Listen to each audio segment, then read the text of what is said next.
que je retiens de cet évangile, c'est que Jésus nous appelle à la conversion. Nous sommes ici en réalité pour préparer la vie éternelle que Jésus promet dans son royaume.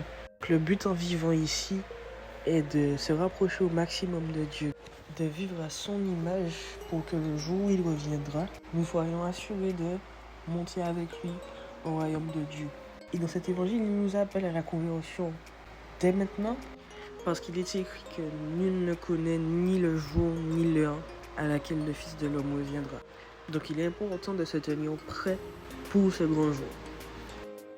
Ce texte vous invite à un chemin de conversion, à revenir envers Dieu et lui donner tout ce que vous avez, à vous laisser toucher, à changer vos cœurs, à devenir ce que lui que vous deveniez, pour travailler efficacement pour ce royaume.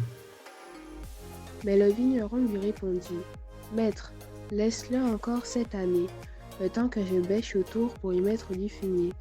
Peut-être donnera-t-il du fruit à l'avenir. » Cette partie de l'évangile m'a touchée car si nous changions de point de vue, nous pourrions voir cette citation comme une invitation à une deuxième chance. C'est comme lire un récit et ne pas le comprendre tout de suite, mais la deuxième fois en comprenant, ça porte du fruit.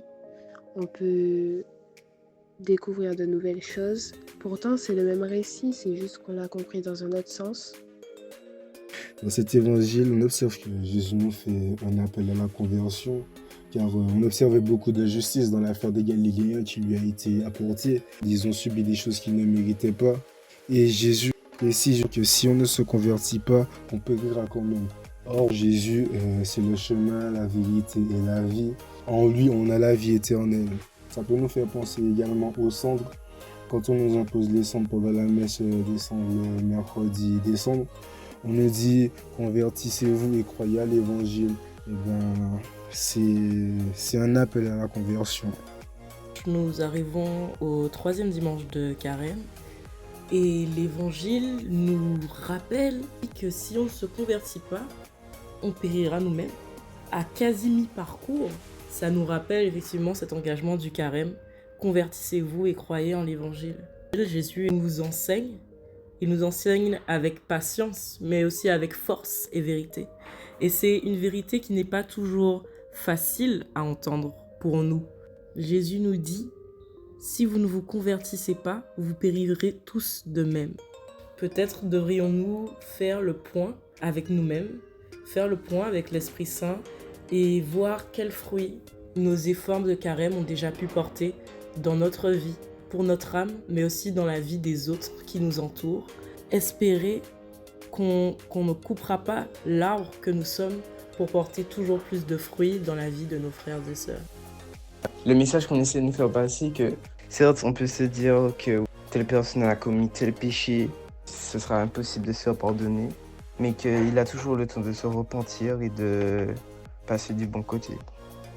Tout d'abord, le fait que Jésus souligne que le malheur que l'on peut voir qui arrive aux gens qui sont autour de nous, ou bien le malheur qui peut nous arriver à nous-mêmes, ce n'est pas forcément la conséquence d'une faute que l'on aurait commis ou bien que les gens auraient commis.